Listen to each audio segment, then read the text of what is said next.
warahmatullahi wabarakatuh. Perkenalkan, nama saya Mega Oktaviani. Saya dari kelas Farmasi 3A. Di sini saya akan menjelaskan tentang formulasi tablet, di mana saya mengambil dari jurnal yang berjudul Formulasi Tablet Hisap Ekstrak Kulit Buah Manggis Garcinia mangostana L sebagai antioksidan dengan variasi konsentrasi gelatin sebagai bahan pengikat. Flowchart-nya yaitu pendahuluan. Kulit buah manggis mengandung senyawa xanthones, terutama alpha-mangostin, yang memiliki aktivitas sebagai antioksidan yang dilakukan pemanfaatan kulit buah manggis yang diformulasi dalam bentuk tablet hisap sebagai antioksidan. Tablet hisap ini merupakan sediaan padat yang dapat melepaskan bahan obat dengan lambat serta melarut perlahan kurang dari 30 menit di dalam tubuh. Penggunaan gelatin pada konsentrasi 2-7% dapat memperbaiki kekompakan, meningkatkan kekerasan, dan kecepatan disolusi tablet hisap secara oral. Tujuan penelitian ini yaitu untuk menentukan fisik ekstrak tablet hisap dari kulit manggis dengan variasi konsentrasi gelatin 2%, 4%, 6%, 8%, dan 10%, dan untuk mengetahui pengaruhnya formulasi bubuk menjadi tablet hisap yang dibuat dengan metode granulasi basah ke presentase radikal bebas.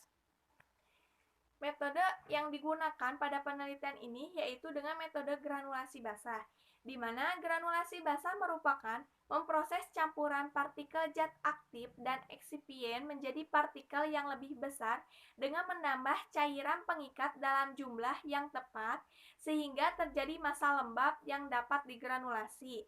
Kemudian hasilnya yaitu formulasi ekstrak kulit manggis menjadi bentuk sediaan hisap sangat berpengaruh terhadap aktivitas penetralan radikal bebas. Sebagai senyawa antioksidan, mengalami oksidasi selama proses formulasi menjadi bentuk sediaan tablet hisap. Kemudian, metode penelitian, bahan yang digunakan yaitu ekstrak kering kulit buah manggis atau Garcinia mangostana L yang diperoleh dari PT Jamu Borobudur, DPPH 2,2 dimetil 1 pikrihidrazil, vitamin E, etanol PA, gelatin, manitol, laktosa, asesulfam K, magnesium stearat, plat silika GF254, fase gerak yang menggunakan dengan N-heksan dan etil.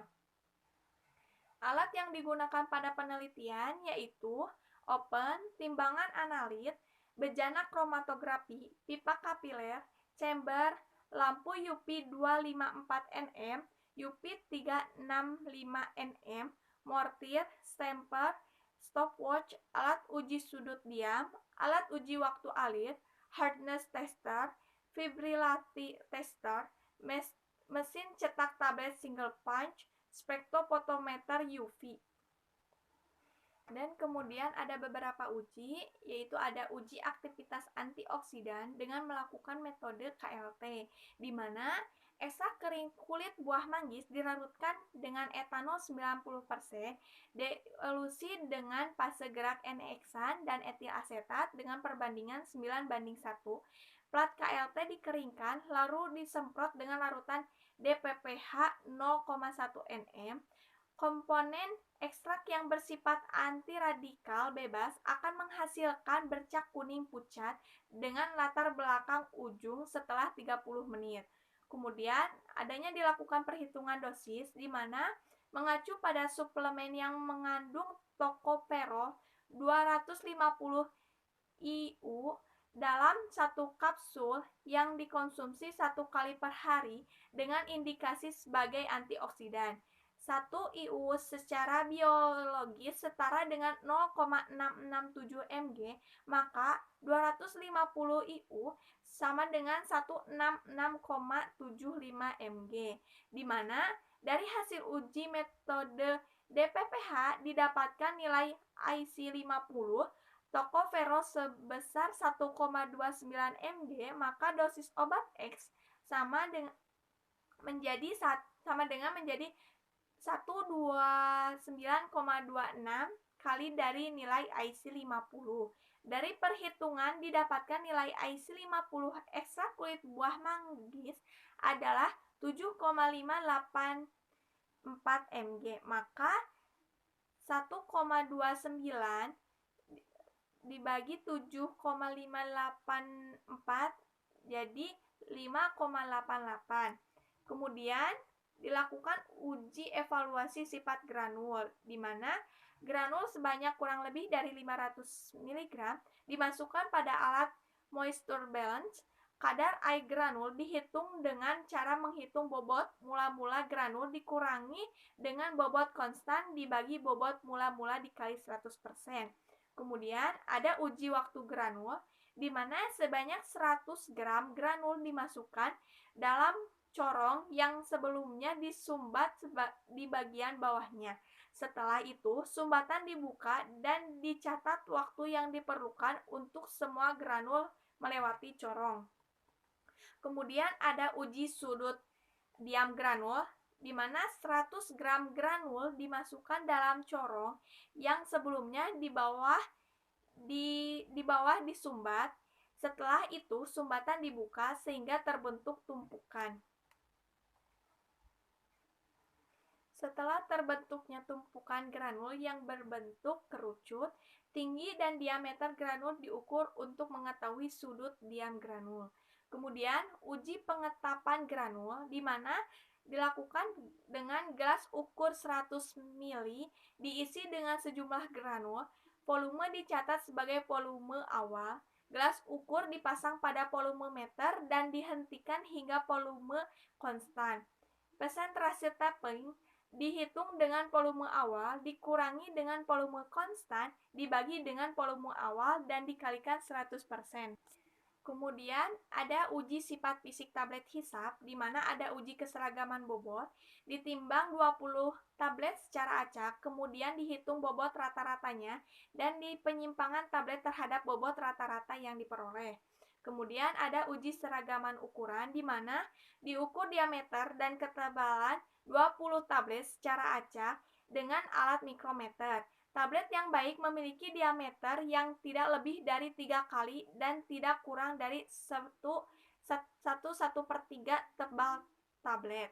Kemudian ada uji kerapuhan, di mana sebanyak 20 tablet ditimbang dan dicatat bobotnya. Kemudian tablet dimasukkan ke dalam alat vibrator selama 4 menit dengan kecepatan putaran sebanyak 25 putaran per menitnya. Kemudian ada uji kekerasan, di mana uji kekerasan ini diambil sebanyak 20 tablet secara acak. Tablet diletakkan pada alat hardness tester dengan posisi horizontal, ditunggu hingga tablet pecah atau tidak. Ditunggu tablet pecah atau retak, dibaca nilai yang tertera pada monitor alat. Kemudian adanya pembuatan larutan standar DPPH, di mana sebanyak 6 mg DDPH dilakukan dengan etanol 90% hingga batas 100 ml. Lalu diuji dengan spektrofotometer untuk menentukan panjang gelombang maksimal yang diamati pada panjang gelombang 400 sampai 600 nanometer. Setelah itu nilai diabsorbansikan, dibaca dan dihasilkan dijadikan sebagai absorbansi kontrol untuk menghitung persentase peredaman. Kemudian adanya pembuatan larutan uji, di mana larutan uji yang dibuat terdiri dari larutan vitamin E, ekstrak kulit buah manggis yang dirarutkan, dan larutan tablet dengan seri konsentrasi bervariasi dengan perarut etanol 90%. Kemudian adanya penentuan kemampuan menetralkan radikal bebas DPH dari larutan uji.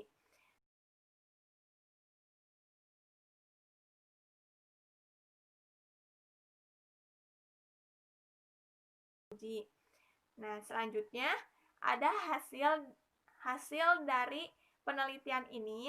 Terdapat adanya jenis identifikasi di mana bentuknya yaitu serbuk. Ukuran partikelnya 25 Ukuran partikelnya menggunakan mesh 25, warnanya coklat cerah, aromanya aromatik khas, rasanya pahit, kadar airnya 5%, eksipien metodextrin 15%, cara penyimpanannya tempat sejuk dan kering. Kemudian dilakukan adanya hasil KLT di mana bercak berwarna kuning ini merupakan bentuk adanya reaksi antara senyawa yang bersifat antioksidan dengan DPPH, di mana KLT ini menggunakan DPPH dengan cara disemprotkan. Kemudian adanya uji sifat fisik granul, di mana peningkatan konsentrasi gelatin dapat menurunkan kadar air, waktu aris sudut diam, serta presentase pengetapan. Dan hal ini karena semakin tinggi konsentrasi bahan pengikat, berarti bahwa konsentrasi air lebih sedikit jika dibandingkan dengan formulasi dengan konsentrasi gelatin yang lebih rendah.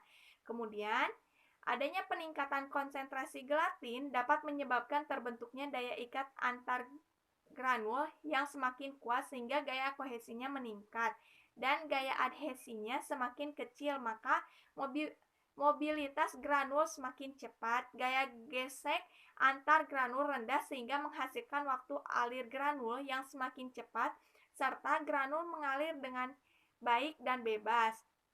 Selain itu, terbentuknya finesse sedikit maka karena adanya pengentapan, tidak adanya pengisian ruang antar granul oleh finesse. Kemudian adanya sifat fisik tablet, di mana peningkatan konsentrasi gelatin menghasilkan granul dan ikatan antar partikelnya yang kuat sehingga granul dapat mudah mengisi ruang cetak mesin tablet, sehingga variasi keseragaman bobot menjadi kecil. Adanya variasi konsentrasi gelatin tidak mempengaruhi parameter ketebalan dan diameter tablet karena hal tersebut dipengaruhi oleh ukuran cetakan. Berdasarkan keseluruhan uji sifat fisik dari 5 formulasi ini, didapatkan formulasi yang terbaik, yaitu formulasi kelima.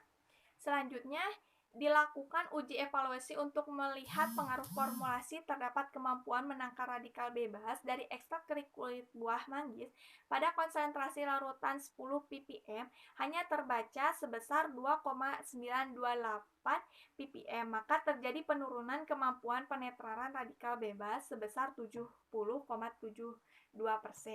Kemudian dilakukan uji hedonit, di mana variasi konsentrasi gelatin tidak berpengaruh terhadap warna, aroma, serta rasa tablet. Namun, didapat hasil uji yang bervariasi karena subjektivitas dari responden. Maka, semakin tinggi konsentrasi pengikat, gelatin dihasilkan tablet hisap dengan kekerasaan dan semakin tinggi pula. Kemudian, oleh karena itu, waktu melarut tablet hisap menjadi semakin lama di mana waktu larut suatu tablet hisap tidak hanya tergantung pada konsentrasi bahan pengikatnya, tetapi tergantung pada kadar salipa dari seseorang. Orang yang memiliki kadar salipa yang lebih tinggi, tablet dapat lebih cepat terlarut di dalam mulut, sedangkan dengan kadar salipa rendah, tablet lama terlarut di dalam mulut meskipun tablet yang dihisap adalah tablet yang konsentrasi bahan pengikatnya yang sama. Kesimpulan dari penelitian ini, di mana variasi pengikat gelatin dapat mempengaruhi sifat fisik tablet hisap ekstrak kulit buah manggis.